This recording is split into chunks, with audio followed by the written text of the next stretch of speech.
Am I the butthole for calling the cops on my neighbor who keyed my car because of the books I write? I'm a single woman in my early 30s, making my living writing and self-publishing adult fiction.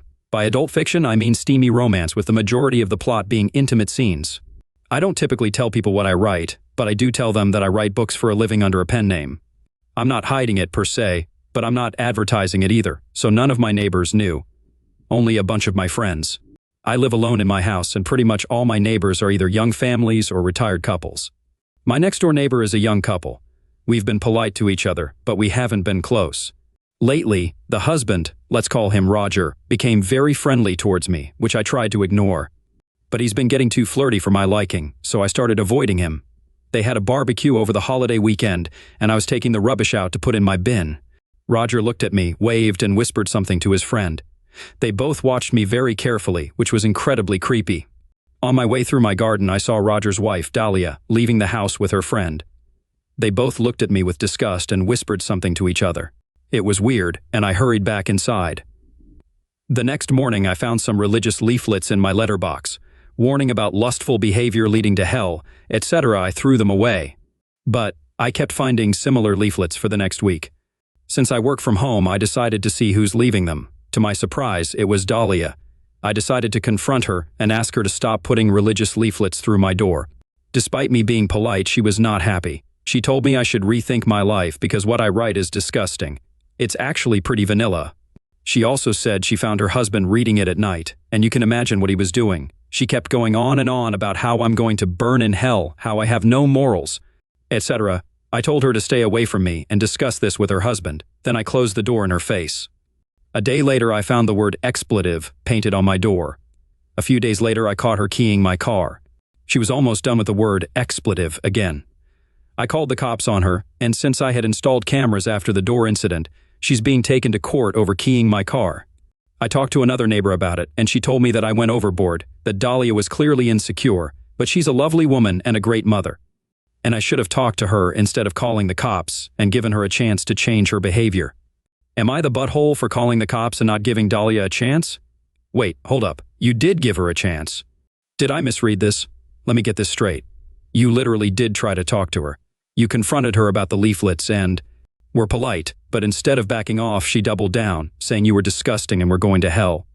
Then she escalated from insults to vandalism by keying your car and painting slurs on your door.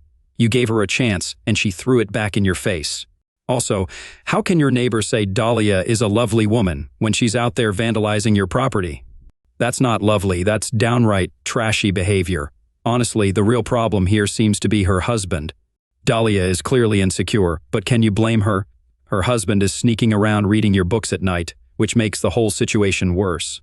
Dahlia is acting out of jealousy, but that doesn't excuse her actions. OP, you're not the butthole. You get 0/5 buttholes. Dahlia gets 3/5 buttholes for harassment and vandalism, and Roger gets 3/5 buttholes for being a creep and contributing to the situation. Am I the butthole for throwing my sister and her son out of my house? I'm a 35-year-old guy and a single father of 3 boys, 10, 7, and 3. Their mother died last year due to ovarian cancer, and it's been a rough year, to say the least. My sister got divorced 6 years ago and temporarily moved in with me and the boys. She has a 9-year-old son, my nephew, who stays with us most of the time. My nephew and my 10-year-old aren't the best of friends, but they've gotten along fine apart from some teasing. A few weeks ago, my 10-year-old started telling me that his cousin was bullying him, calling him names, pushing him around, taking his video games, etc. I talked to my sister many times and told her to speak with her son. We even sat the boys down together, and things settled down. Yesterday was my 3-year-old's birthday, so my whole family was there, including my late wife's family. It was extremely emotional because it was the first birthday since my wife passed. My 10-year-old and my nephew started fighting again, and I asked them both to calm down. My son started crying and told me that his cousin teased him about not having a mom. I choked up and asked my nephew if it was true. He admitted it but said he was sorry. I figured I'd talk to him and my sister later. Before we cut the cake, my sister came yelling at me, saying I had no business disciplining her child. I told her to drop it and we'd talk later. But she said, besides, he's right, the kid needs a mom. I was in tears by this point and she said, see, it's even turning you into an expletive. My in-laws were crying, I was tearing up, the kids were upset, it was awful. I told her to stop and just leave us to cut the cake, but she stormed off. After the party, I told her she had 2 days to pack her stuff and leave. She's begging me not to throw her out because she and her kid will be homeless. Am I the butthole for throwing her out? OP, you gave her 2 days. Normally in stories like these I say, okay, let's calm down. Let's think with our heads, not our hearts. And say, yeah, you should throw them out because they crossed the line, but let's give them at least a week because you can't throw a mother and her kid out into the street and leave them homeless. But in this case, 2 days is generous, OP. She interrupted a 3-year-old's birthday party in front of his grandparents who had lost their daughter to mock you and the half-orphaned kid. Oh my God, the more I think about this, the worse it gets. She straight up managed to insult 3 separate generations, your kid, you, and your parents-in-law, all in like 2 or 3 sentences. And she's gonna call you for being sad that your wife is dead, the mother of your children. What is wrong with this woman? Opie, you get 0 out of 5 buttholes. I think not. 5's a little bit too harsh. I think I'll give her 4, maybe 4.5 out of 5 buttholes. That was super toxic. Am I the butthole for refusing to help my partner financially? I'm a 43-year-old woman, and I've been with my partner, a 50-year-old guy, for 6 years now. We've been living together for 5 of them. We're not married, but we do plan to marry in the future. I have a 19-year-old son who's currently a high school senior.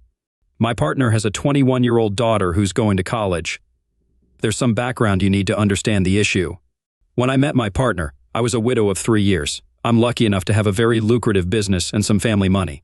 Also, my late husband left a substantial estate, including the house that we live in. The house is a family home, so it passed to my son as the only heir. My partner also makes good money, and the difference in our lifestyles was pretty negligible, but my late husband and I made sure not to spoil our son. He was responsible for keeping his room clean, even though we have a housekeeper. He had chores during the weekends. We taught him how to cook. His allowance is reasonable. He has to save up for expensive purchases like a car, a PlayStation 5, etc. However, my current partner and his ex-wife spoiled their daughter rotten. Due to an incident when we first moved in together, she demanded to have my son's bedroom since it was the second biggest, but she got rejected since it's his home, and she only visits on the weekends. After some family therapy, we agreed that I should treat her like a guest. She will have to follow the house rules, and that's the extent of our relationship. The problem is that I didn't know the extent to which my partner spent money on her. He pays us rent money since he's living in our house, and I put that money towards my son's college fund. We split the common bills in half. Everything else is our own responsibility, so we don't know much about each other's finances. Now, my son is planning to do a tour of East Asia during the summer, and I was happy to give him the money to do so. When my stepdaughter heard about this, she asked her dad to pay for a tour of Europe since he didn't send her on one after she got into college. He agreed because he never says no, but he came to me asking me to lend him close to $30,000 because he can't afford the trip on his own. I'm not even giving that much money to my own son. I refused. I said that since this wasn't an emergency, he can save money and send her on the trip after she graduates college. Now he's not talking to me, saying that I'm choosing favorites. I have no relationship with his daughter, so I don't know how that's even applicable. And he said that I'm putting money over his happiness and relationship with his daughter. So, am I the butthole? I can easily afford to lend him the full amount. I just don't want to, because his reasons aren't convincing enough. Yo, hold up a second. $30,000 to tour Europe? What, is she gonna tour Europe for like 2 years? I mean, I could see asking for $3,000, but $30K? Is this guy nuts? OP, you did nothing wrong here. It sounds like your partner and his daughter both view you as a piggy bank. OP, you get 0 out of 5 buttholes. I'm giving the stepdaughter, I guess like 1 out of 5 buttholes. She's being entitled, but not particularly douchey. I'm giving your partner 3 out of 5 buttholes. Am I the butthole for cutting off my niece's college fund because of what she said about me? I'm a 35-year-old guy, and I have 2 sisters I'm close with. I also have a niece, Leah, who's 16. After my ex-wife decided to divorce me due to infertility problems that lasted for 5 years, I started a college fund for Leah to help her go to college. I started it back in 2019. Now I visit my mother's home, where my sister and Leah are living, every week to spend the weekend together. This past weekend, I was asleep upstairs while my mother, sister, and Leah were in the kitchen. I came downstairs to grab a glass of water, and I heard my sister talking about my ex-wife expecting a baby with her new husband. This struck a nerve, and I kind of froze from shock. I then heard Leah react to the news, repeatedly saying, "I told you so, I told you so." Then she explained that she always thought that I was the one with a problem for not being able to have a baby with my ex, but that I was too afraid to admit it due to my fragile masculinity. I couldn't believe what she said, but what made it worse was her following statement about how my ex was smart to get a divorce before it was too late. I went upstairs to my room, shut the door, and stayed there for hours. My mom and my sister saw me about to leave and insisted on knowing what the problem was. I didn't want to argue, but I told them that I heard what Leah said about me. Leah stopped eating and got quiet. My sister tried to play dumb, but I told her I heard their entire conversation about my ex-wife and her pregnancy news. My sister tried to backpedal, saying Leah is just a kid who doesn't know much about this stuff and was just spouting nonsense. I told them I didn't want to talk about it and they refused to let me leave, but I left eventually. I later sent my sister a text telling her about how hurt and devastated I was because of what Leah said, and I told her I will no longer be responsible for funding her education. My sister kept trying to call, then texted, saying Leah didn't mean what she said and offered to make her apologize. But I didn't feel comfortable being in the same room with someone who blamed me for something that was out of my control and something that literally turned my life upside down. My mother tried to get me to come over so we could talk, saying Leah doesn't deserve me turning my back on her like that. Nah, this is a pretty cut and dry story. Don't bite the hand that feeds you. I mean, yeah, she's 16, so you might want to give her a little bit of leeway, but at the same time, that's still old enough to have some accountability for your words. OP gets 0 out of 5 buttholes. I'm giving your niece 3 out of 5 buttholes, mocking someone's infertility and their divorce and blaming it on fragile masculinity? That's just super toxic. I'm also giving your mom and your sister, let's say, 3.5 out of 5 buttholes as well, because it's really strange that neither one jumped to your defense or disciplined her or, criticized her for what she said. This leads me to believe that the 3 of them have just been gossiping about your testicles essentially your entire marriage, which is weird, disrespectful, and just really awkward. Wait, hold on, what did I say? Did I say 3 out of 5 buttholes? On second thought, I feel like this is probably closer to the 2 to 2.5 butthole range for the niece, the sister, and the mom. Am I the butthole for calling the cops on my coworker over a prank? I'm a 25-year-old woman, and I just started this new job as a front desk clerk at a hotel. I worked the overnight shift. I usually have a coworker with me, a 30-year-old guy, but he never really spoke to me. A few nights ago was my first night alone. At around 2 a.m., I noticed a person in the parking lot. You can see the parking lot from the front desk. The lighting in the parking lot is terrible, so you don't really see faces until they get close to the lobby door. I could see the person out there just standing, not moving at all, for like 5 or 10 minutes. I thought this was strange, and of course, it creeped me out. After the person stood there for about 5 minutes, the phone rang. I picked up the phone and heard 5 buried, none found in a low voice, and then they hung up.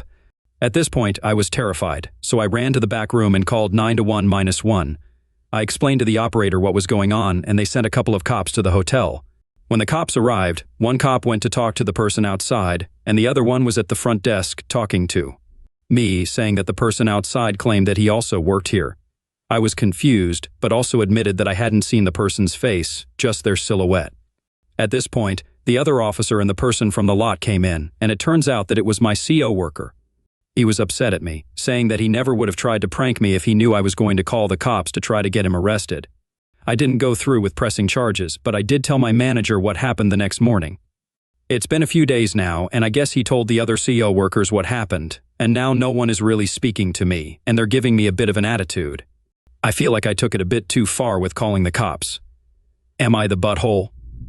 OP, you should have called the cops, not only for your own safety, but also just because that's the professional, normal thing to do. If some weirdo is running around in the parking lot being creepy and scaring guests, then you would expect the hotel clerk to call the cops, right? Like, I'm not trying to say that the safety of the hotel is more important than the safety of OP here. I'm just saying there are so many reasons to call the cops here, so it's like, take your pick. Any of the reasons are fine. So, you're definitely not the butthole here. This guy thinks it's okay to prank you and scare you, making you think that you're in mortal danger, when he doesn't even really know you in the first place. Like, this dude is, 30 years old? And he's gonna take his day off to come to the hotel at 2 a.m. to try to scare his 25-year-old lady co-worker who he hardly knows? Like, okay, red flag. OP, if I were you, take it up with HR and also let your CO workers know your version of events, because my guess is that he was lying through his teeth to them. OP, you get 0 out of 5 buttholes. He gets 2.5 out of 5 buttholes.